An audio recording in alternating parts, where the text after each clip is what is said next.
자, 소프트웨어 공학 제가 쭉 설명하고 있습니다. 그래서 오늘은 이제 거의 마지막 시간이라고 볼 수 있을 것 같고요.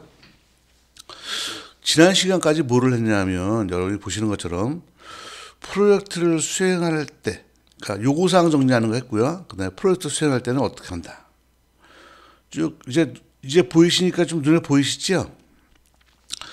그럼 이렇게 하다 보니까 이제 뭐 어쨌든 뭘 해도 이 중에서 가장 중요한 게 뭐냐면 사실은 WBS라고 볼 수가 있죠. 왜냐하면 스테이트먼트 오브 워크를 통해서 만들어진 게 WBS고요.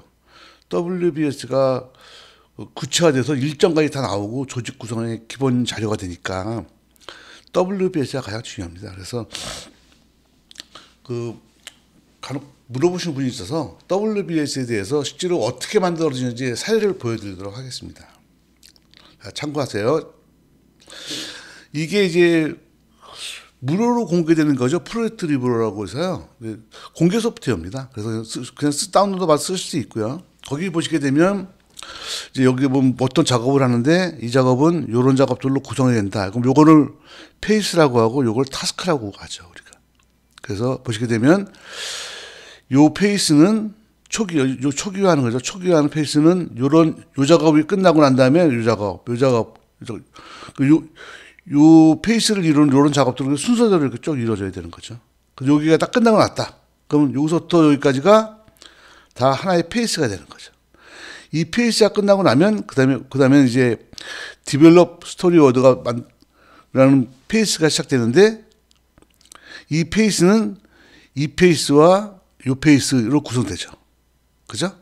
그런데 요 페이스를 끝내기 위해서는 이 페이스와 이 페이스가 끝나고 보니까 그렇죠? 이 페이스가 끝나고 그다음에 이 페이스가 시작되겠네요. 뒤에는 안 났을까?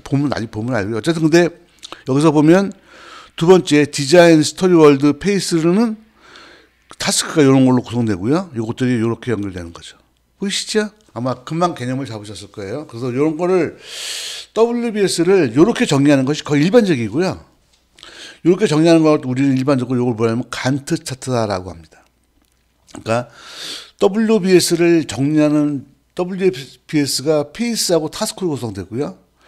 그거를 정리하는 방법 중에 대표적인 방법이 간트 차트고요. 간트 차트는 어떻게 그러냐면 이렇게 구성됩니다. 그래서 여기 까만 거는 페이스, 빨간 거는 타스크. 그리고 타스크의 선우 뭐 앞에서 먼저 수행되어 있고 뒤에서 수행되어 있고 선후 관계가 명시되어 되어 있죠. 이해하시죠? 그리고 또 자주 쓰이진 않는데요. 퍼트 차트라는 것도 있어요. 간단히 이건 잘 안 쓰이는데 모양만 보여드릴게요. 이렇게 하는 거죠. 요거는 이제 뭐냐면 이런 거죠.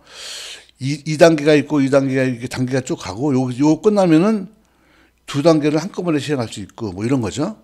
이런 식으로 만드는 건데 요거는 여기 보시게 되면 계획상 요날 시작해서 요날 끝나는 거다. 실제로 요날 시작해서 요날 끝났다. 뭐 이런 것들이죠. 보시죠. 그래서 스케줄 스타트 피니시, 실제 스타트 피니시 해가지고 이렇게 적는 거죠. 보시면 알겠지만 이런 식으로 하는 걸 퍼트 스타트라고 하는데요. 퍼트 스타트는 뭐 크리티컬 패스라고 그래서 절대로 어그러지면 안 되는 스케줄을 정리할 때는 쓸모가 있는데 일반적으로는 간트 차트를 많이 쓰죠. 그래서 여러분들이 오늘 자 볼게요.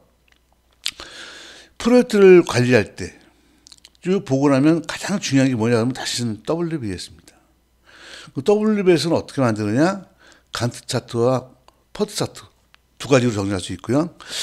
당연히 간트 차트를 가장 많이 쓰고요. 퍼트 차트도 간혹 쓴다. 그래서 그럼 어떻게 만드느냐? 뭐 손으로 만들면 말도 안 되는 거고요.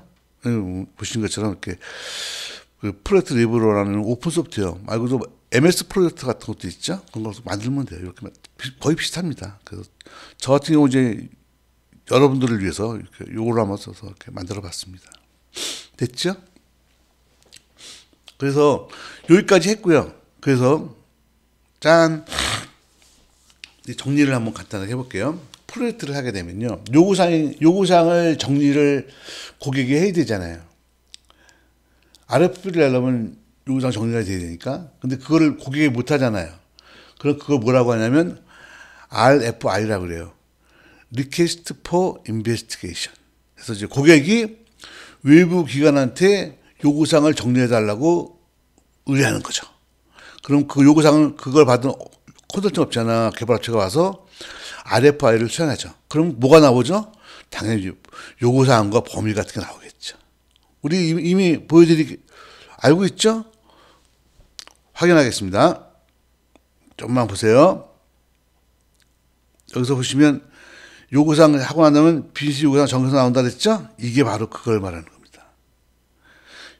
이해하셨죠? 자, 다시 돌아갑니다. 그래서 RFI를 따서 요게 뭐냐면 비즈니스 요구사항 정의서입니다. 그죠? 그 다음에 이 요구사항을 정의를 해가지고 이제 RFP를 주죠. 그러면 RFP를 줄 때는 뭐냐면 보세요. RFI에서 요구사항 정의서 나왔고요. 여기다가 뭘 해요? 고객이 붙여야죠. 기간과 예산을 붙여서. 그래서 요게 합쳐서 이게 뭐냐면 RFP가 돼서 기존에 그 요구사항을 정리한 거에다가 기간과 예산을 붙여서 이게 누구한테 가는 겁니까? 개발업체한테 가는 거죠. 그 개발업체는 이걸 받고서는 여기다 뭐를 첨가하는 거죠? 자기는 어떠한 방법론으로 어떠한 계획에 의해서 그죠? 어떠한 하드웨어, 어떤 소프트웨어, 어떤 방법론으로 구축하겠습니다. 예산은 별도로 제한하기도 하죠. 그래서 그건 여기 있으니까 또 추가를 하죠. 그래서 기존에 있던 범위상 그대로고요. 예산도 거의 그대로 좀 수정할 수 있겠지만 거기다가 요거를 추가하죠. 그럼 요걸 뭐라 그래요? 요걸 제안서라고 하죠. 그럼 고객이 제안을 하면 벤더가 제안을 하면 벤더가 제안한 걸 받아서 고객이 이제 업체를 선정하죠. 업체를 선정하고 나면 선정된 업체는 들어와서 뭐를 해요? 이제 범위사항 같은 거 내가 조정한다 그랬죠? 이걸 뭐라 그러죠? WBS라고 하죠. 그렇죠? WBS 같은 걸 하죠. WBS를 통해서 이걸 조정을 하고 이것도 조정을 하겠죠? 뭐 이것도 어느 정도 협의하겠죠. 그 다음에 최종적으로 뭐를 추가하죠? 기존에 추가하는 건 뭐냐면 어떤 투입 인원을 어떤 일정으로 어떤 팀의 구성으로 하겠습니다라는 걸 추가하죠. 그리고 이걸 뭐라 그러죠? 프로젝트 계획이라고 그러죠. 그래서 프로젝트 계획을 한 걸 갖다가 고객한테 제출하죠. 이해하셨죠? 그럼 계획을 제출한 다음에 그 다음에 뭐를 하냐면 안 하는 경우도 있고요. 일반적으로 요구사항 범위 정의가 제대로 안 되는 경우에는 2단계에서 뭐를 하냐면 요구사항 정리를 다시 한번 하기도 해요. 요건 사실 우리나라에만 있는 거예요. 어쨌든 근데 이쪽 요구사항 정리가 잘 되어 있으면 여기하고 프로젝트 계획 단계에서 그 WBS 잘 되어 있으면 이게 필요 없는데 요게 좀 부족하다고 느끼면 요 단계에서 프로젝트 계획 단계에서 뭐를 하냐면 요구사항 정리를 다시 한번 확실하게 하죠. 그 다음에 이제 프로젝트를 시작하는 거죠. 이거에 따라서. 이런 범위에 따라 시작하고 하면서 뭐를 하죠? 진행 보고서 올려야 되죠. 매주. 형상 관리에서 뭐 변동사항이 있으면 그 형상 관리를 해줘죠. 수행 단계에서는 요게 추가되죠. 그리고 종료 단계로 가게 되면 여기에다 뭐를 하죠? 소스 코드하고 테스트 보고서. 그 다음에 종료 보고서를 추가하죠. 그래서 프로젝트 끝나게 되는 거예요. 자, 여러분 이제 프로젝트의 진행 단계는 자, 보세요. 이렇게 배웠는데요. 요구사항 분석하고 프로젝트 진행 단계를 묶어서 다른 관점에서 보면요. 이렇게 되는 거예요. RFI 단계, RFP 단계, 제안서 단계, 프로젝트 계획 단계. 자, 요구사항이 좀 부족하면 요때 요구사항 하나 더 넣으시면 되고요. 요구사항이 완벽하면 없어도 되고요. 그 다음에 프로젝트 수행, 종료 단계. 잘 보세요. 요구사항 정의하고 범위를 정의한 것과 요구사항 정의한 것들이 항상 보면 어떻게 돼요? 누적돼 가는 거 보이시죠? 그러니까 프로젝트를 하면서 요구사항 분석부터 시작해서 프로젝트 종료까지가요. 다 유기적인 거예요. 이게 저는 이렇게 했지만 저는 이렇게 못했어요. 저는 그냥 종료 단계 가서 급하게 요구사항 정해서 만들고 뭐 그런 짓을 했었는데요. 사실은 그렇게 하면 안 되고요. 이렇게 하나씩 단계별로 이렇게 기존에 만들었던 거에다가 하나씩 추가해 가면서 단계가 진행돼 가면서 프로젝트가 진행되어야 그래야 정상적으로 프로젝트가 끝날 수 있다. 이렇게 보시면 될 것 같아요. 이 유튜브를 보시는 분들한테 이걸 굳이 설명을 드리는 이유는요. 저는 잘 못했고요. 근데 앞으로 제가 올리는 이 유튜브의 동영상들을 보고 많은 분들이 배우셔서 앞으로 좀 이렇게 바뀌었으면 하는 마음이 좀 있어서 올렸습니다. 이해하셨죠? 요건 앞에 이제 그림들을 다시 한번 다른 관점에서 이제 요구사항부터 분석부터 프로젝트 관리까지를 한눈에 이렇게 쫙 일관되게 정리한 거예요. 다음에 그래서 이제 보시게 되면 지금 우리가 한 게 인포메이션 시스템, 요구사항하고 프로젝트 관리. 요 방금 전 페이지에서 요 두 개 묶어서 또 새로운 관점 정리 한번 해드렸죠. 그다음에 이제 공통화 기술을 해드려야죠. 여기서 보면 하드웨어나 소프트웨어 표준화 동향이나 이런 것들은 뭐 제가 특별히 지금 할 건 아니고요.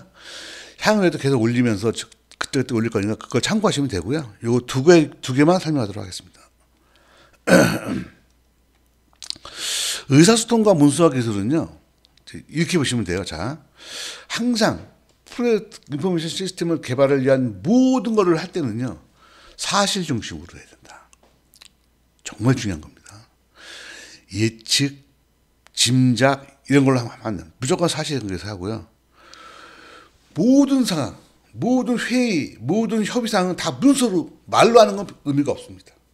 문서로. 그리고 굉장히 중요한 겁니다. 인포메이션 시스템 개발을 해서 한 모든 문서는 다 공유를 합니다.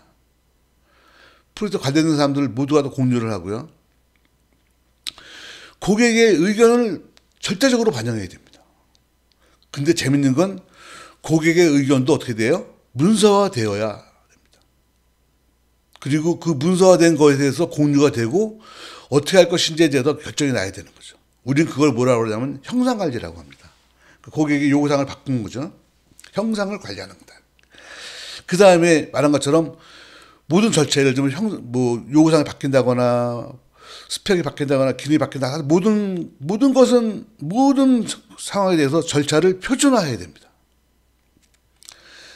이거는 어떻게 한다. 예를 들면 고객의 요구사항이 변화가 있으면 요구사항을 문서로 만들고 그거 갖다가 협의를 하고 그게 협의가 되면 그 협의된 사항이 프로젝트 스펙에 넣어서 모든 사람이 공유할 수 있도록 공지가 되고 이런 절차 있죠. 그걸 다 표준화해야 된다. 그리고 모든 문서는 어떤 형식으로 해야 된다라는 걸 다 표준화해야 됩니다.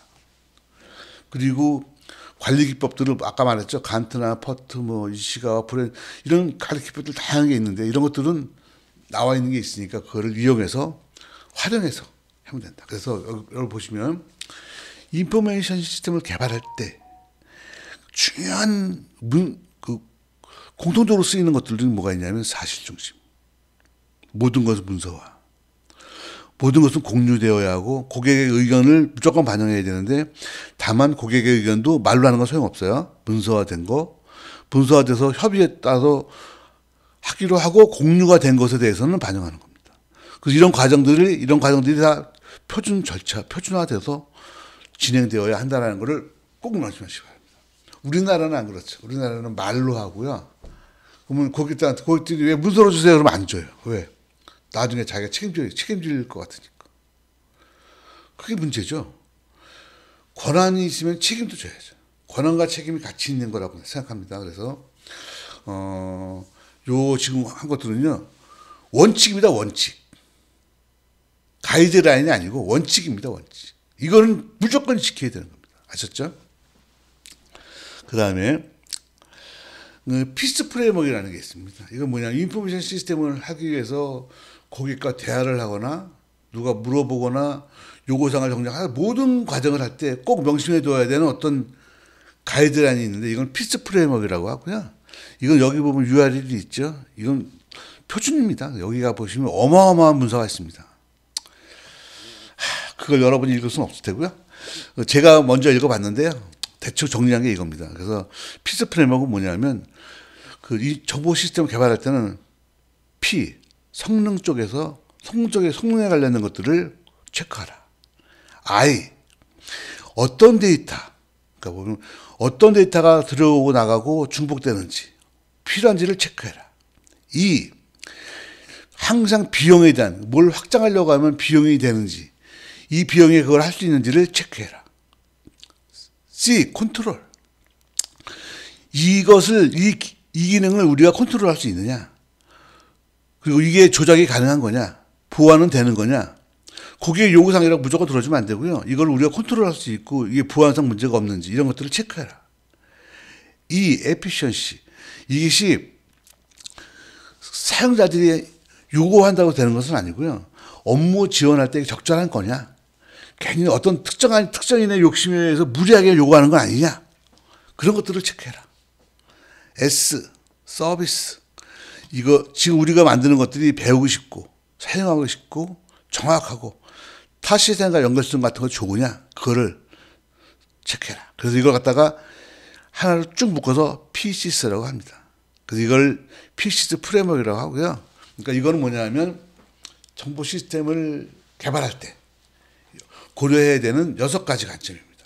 퍼포먼스, 인포메이션, 이코노믹, 컨트롤, 에피션시, 서비스. 내가 여기부터 예를 다 들어놨습니다.